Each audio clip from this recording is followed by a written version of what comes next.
தலைப்பு செய்திகள். இனவாதம் அடிப்படைவாதம் தலைதூக்க இடமளியோம். சுதந்திர தின உரையில் ஜனாதிபதி. வவுனியாவில் காணாமல் ஆக்கப்பட்டோரின் உறவுகள் ஆர்ப்பாட்டம். மின்சார வேலியில் சிக்கி 5 வயது சிறுவன் மரணம். முல்லைத்தீவில் சம்பவம். வடக்கு கிழக்கில் கரிநாள் போராட்டங்கள். விரிவான செய்திகள். இனவாதம் மற்றும் அடிப்படைவாதம் மூலம் அழிவு ஏற்படுகின்றது. எனவே இனவாதம் மற்றும் அடிப்படைவாதத்திற்கு நாம் இடமளிக்க மாட்டோம். தேசிய ஒற்றுமையை கட்டியெழுப்புவோம் என ஜனாதிபதி அனுரகுமார திசாநாயக்க தெரிவித்துள்ளார். இலங்கையின் 78வது சுதந்திர தின விழா சுதந்திர சதுக்க வளாகத்தில் ஜனாதிபதி அனுரகுமார திசாநாயக்க தலைமையில் நேற்று நடைபெற்றது. சுதந்திர தின உரையின் போது ஜனாதிபதி இவ்வாறு தெரிவித்துள்ளார். அங்கு அவர் மேலும் கூறுகையில், இலங்கையை மீள கட்டியெழுப்பும் பொறுப்பு எம் அனைவருக்கும் உள்ளது. எல்லா வளங்கள் இருந்தாலும் மனித வளம் மிக முக்கியம். எனவே அறிவு, ஆற்றல் மற்றும் தொழில்நுட்பம் என எல்லா துறைகளிலும் மனித வளத்தை கட்டியெழுப்ப வேண்டும். எமது கல்வித்துறையில் பாரிய மறுசீரமைப்பை மேற்கொள்ள வேண்டும். அதற்கு நாம் தயாராகி வருகின்றோம். இதற்கு மக்கள் ஆதரவு வழங்குவார்கள் என நம்புகின்றோம். ஒற்றுமையிலேயே மனித வளத்தின் வெற்றி தங்கியுள்ளது. நாம் பிளவுபட்டு நின்றால் ஒற்றுமையின் பலம் தெரிய வராது. இலங்கையில் 2 மொழிகள் உள்ளன. அடையாளம் மற்றும் கலாசார உரிமைகள் உள்ளன. எனவே ஒவ்வொரு இன குழுமங்களிலும் அடையாளம், உரிமைகள் ஏற்கப்பட வேண்டும். இனவாதம் மற்றும் அடிப்படைவாதம் மூலம் அழிவே ஏற்படுகின்றது. எனவே இனவாதம் மற்றும் அடிப்படைவாதத்திற்கு நாம் இடமளிக்க மாட்டோம். தேசிய ஒற்றுமையை கட்டியெழுப்புவோம் என தெரிவித்துள்ளார்.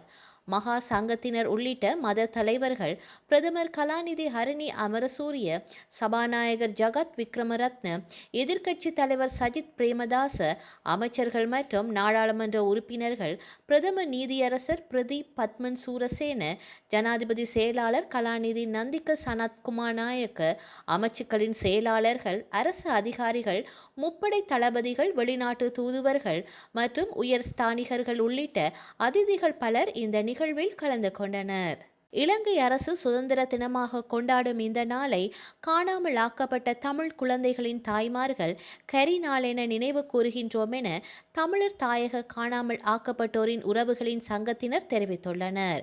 வவுனியாவில் நேற்று அவர்களது போராட்ட பந்தலில் முன்னெடுத்த ஆர்ப்பாட்டத்தின் பின்னர் ஊடகங்களுக்கு கருத்து தெரிவித்த போதே அவர்கள் இவ்வாறு தெரிவித்துள்ளனர். அங்கு அவர்கள் தொடர்ந்து கருத்து தெரிவிக்கையில், 1948ஆம் ஆண்டு கிடைத்த சுதந்திரம் எங்களுக்கு விடுதலையாக அமையவில்லை. அது எங்கள் குழந்தைகள் காணாமலாக்கும் ஒரு நீண்ட இருண்ட பாதையின் தொடக்கமாக மாறியது. நாங்கள் அரசியல்வாதிகள் அல்லர். நாங்கள் சட்ட நிபுணர்கள் அல்லர். நாங்கள் தாய்மார்கள். எங்கள் குழந்தைகளை பெற்றவர்கள், அவர்களை வளர்த்தவர்கள், அவர்களை இழந்தவர்கள். வவுனியா நகரில் இந்த வன்னி பந்தலில் 3271 நாட்களாக நாங்கள் அமர்ந்திருக்கின்றோம். மழையிலும் வெயிலிலும் அரசுகள் மாறினாலும் வாக்குறுதிகள் மாறினாலும் எங்கள் கேள்வி மட்டும் மாறவில்லை. 1948இல் இலங்கை சுதந்திரம் பெற்றது. ஆனால் அந்த சுதந்திரம் எங்கள் உரிமைகளை பாதுகாக்கவில்லை. எங்கள் மொழியை மதிக்கவில்லை. எங்கள் நிலங்களை காக்கவில்லை.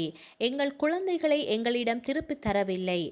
அந்த அநீதியின் வேர்கள் சோல்புரி கமிஷன் உருவாக்கிய அரசியல் அமைப்பிலேயே உள்ளன. இங்கிலாந்து இலங்கையிலிருந்து அவசரமாக வெளியேறி பெரும்பான்மை ஆட்சியை ஜனநாயகமாக்கி தமிழர்களை பாதுகாப்பு அற்றவர்களாக விட்டு சென்றது. காலனித்துவத்திற்கு முன்பு தமிழர்களுக்கு தங்கள் சொந்த அரசியல் அதிகாரம் இருந்தது. தங்கள் சொந்த நிலமும் நிர்வாகமும் இருந்தது. இந்த உண்மை அரசமைப்பில் சொல்லப்படவில்லை. இது சொல்லப்படாத உண்மை. பின்னர் எங்கள் குழந்தைகள் காணாமல் ஆக்கப்படுவதற்கு ஒரு சட்டப்பூர்வ அநீதியாக மாறியது.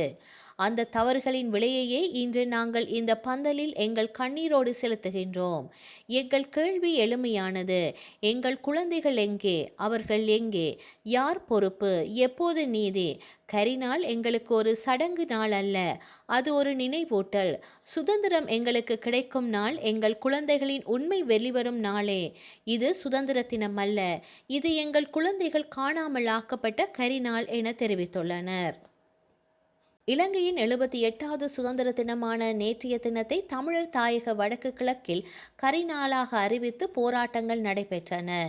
இலங்கையின் சுதந்திர நாள் தமிழர்களுக்கு கரிநாள் என்ற கோஷத்தை முன்வைத்தும் 8 அம்ச கோரிக்கைகளை வலியுறுத்தியும் வடக்கு கிழக்கில் போராட்டங்களுக்கு யாழ்ப்பாண பல்கலைக்கழக மாணவர்கள் அழைப்பு விடுத்திருந்தனர். மாணவர்களின் இந்த அழைப்புக்கு தமிழ் தேசிய அரசியல் கட்சிகள், வடக்கு கிழக்கு காணாமல் ஆக்கப்பட்டவரின் உறவுகளின் சங்கம், பொது அமைப்புகள், வணிகர் சங்கங்கள், கடற்தொழிலாளர்கள் அமைப்புகள், சமூக நிறுவனங்கள் என பல அமைப்புகள் ஆதரவு தெரிவித்துள்ளன. அத்துடன் நேற்று முற்பகல் 10 மணிக்கு கிளிநொச்சியிலும் மட்டக்களப்பிலும் கவன ஈர்ப்பு போராட்டங்களை நடத்துவதற்கும் ஏற்பாடுகள் செய்யப்பட்டன. தமிழ் மக்களின் பூர்வீக நிலங்கள் சிங்கள பௌத்த மயமாக்கப்படுதல், இந்த நிலப்பகுதிகளில் தமிழர்களை சிறுபான்மையராக்கும் நோக்கில் திட்டமிடப்பட்ட குடியேற்றங்கள், அரசியல் கைதிகளின் விடுதலை, காணாமல் ஆக்கப்பட்டவர்களுக்கு நீதி, இறுதிப் போரின் போது நிகழ்த்தப்பட்ட இனப்படுகொலைக்கு நீதி, தமிழ் மக்களுக்கு நிலையான அரசியல் தீர்வு என்பவற்றை வலியுறுத்தியே வடக்கு கிழக்கில் நேற்று கரிநாள் போராட்டங்களுக்கு அழைப்பு விடுக்கப்பட்டிருந்தது.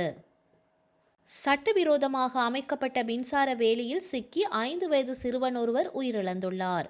பாட்டியுடன் புல்லு வெட்டுவதற்காக சென்ற சிறுவனே இவ்வாறு உயிரிழந்துள்ளார். முல்லைத்தீவு புளியங்குளம் அலகரை கிராமத்தில் செவ்வாய்க்கிழமை இடம்பெற்ற இந்த சம்பவத்தில் மோகனராசா லோயிதன் என்பவரே உயிரிழந்துள்ளார்.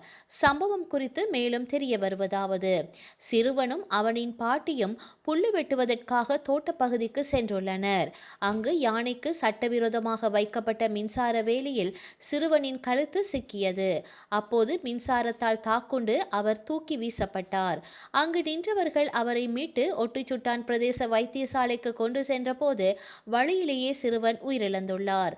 சிறுவனின் சடலம் பிரேத பரிசோதனைக்காக முல்லைத்தீவு மாவட்ட பொது வைத்தியசாலையில் வைக்கப்பட்டுள்ளது. ஒட்டுச்சுட்டான் போலீசார் மேலதிக விசாரணைகளை மேற்கொண்டு வருகின்றனர்.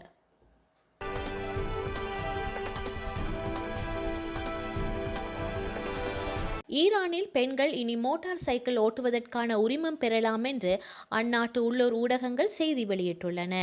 இதன் மூலம் இருசக்கர வாகனங்கள் தொடர்பான பல ஆண்டுகால சட்ட ரீதியான தெளிவற்ற நிலை முடிவுக்கு வந்துள்ளது. முன்னதாக பெண்கள் மோட்டார் சைக்கிள்கள் மற்றும் ஸ்கூட்டர்களை ஓட்டுவதற்கு சட்டம் வெளிப்படையாக தடை செய்யவில்லை. ஆனால் நடைமுறையில் அதிகாரிகள் உரிமங்களை வழங்க மறுத்து வந்தனர். ஈரானின் முதல் துணை ஜனாதிபதி முகமது ரெசா அரோப் போக்குவரத்து சட்டத்தை தெளிவுபடுத்தும் நோக்கில் ஒரு தீர்மானத்தில் கையெழுத்திட்டுள்ளார். இந்த தீர்மானம் ஜனவரி மாத இறுதியில் ஈரானிய அமைச்சரவையால் அங்கீகரிக்கப்பட்டது என்று அந்நாட்டின் இல்னா செய்தி நிறுவனம் தெரிவித்துள்ளது. இந்த தீர்மானம் போக்குவரத்து காவல்துறையினரை பெண் விண்ணப்பதாரர்களுக்கு நடைமுறை பயிற்சி அளிக்கவும், காவல்துறையின் நேரடி கண்காணிப்பின் கீழ் ஒரு தேர்வை ஏற்பாடு செய்யவும், பெண்களுக்கு மோட்டார் சைக்கிள் ஓட்டுநர் உரிமங்களை வழங்கவும் கட்டாயப்படுத்துகின்றது என்று இல்மா கூறியுள்ளது. கடாபியின் மகன் சைஃப் அல் இஸ்லாம் கடாபி படுகொலை செய்யப்பட்டுள்ளார். தலைநகர் திருப்போலியிலிருந்து தென்மேற்கே 136 கிலோமீட்டர் தொலைவில் உள்ள ஷின்டான் நகரில் உள்ள வீட்டில் சைஃப் அல் இஸ்லாம் கடாபி இருந்தபோது அங்கு துப்பாக்கி ஏந்திய 4 நபர்கள் உள்ளே புகுந்துள்ளனர். அவர்கள் தங்களது முகத்தில் முகமூடி அணிந்திருந்தனர். அந்த மர்ம நபர்கள் சைஃப் அல் இஸ்லாம் கடாபியை சுட்டு கொன்றுவிட்டு தப்பிச் சென்றுள்ளனர். சைஃப் அல் இஸ்லாம் கடாபி கொல்லப்பட்டதை அவரது வக்கீல் காலித் அல் சைதி, அரசியல் ஆலோசகர் அப்துல்லா உஸ்மான் ஆகியோர் உறுதிப்படுத்தியுள்ளனர். வரலாற்றில் இன்று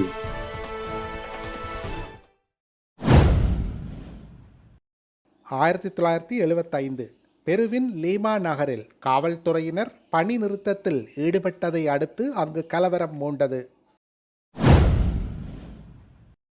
1997 சுவிட்சர்லாந்தின் முக்கிய 3 வங்கிகள் பெரும் இனவழிப்பில் உயிர் தப்பியவர்களுக்காக $71 மில்லியன் நிதி திட்டத்தை அறிவித்தன. 2000 செர்சினியாவின் குரோசினி புறநகரில் ரஷ்ய படையினர் 60 பொதுமக்களை கொன்றனர். 2008 தெற்கத்தைய ஐக்கிய அமெரிக்காவில் சூறாவளி தாக்கியதில் 57 பேர் உயிரிழந்தனர். செய்திகளை உடனுக்குடன் தெரிந்து கொள்ள உடனே சப்ஸ்கிரைப் செய்து பெல் பட்டனை கிளிக் பண்ணவும்.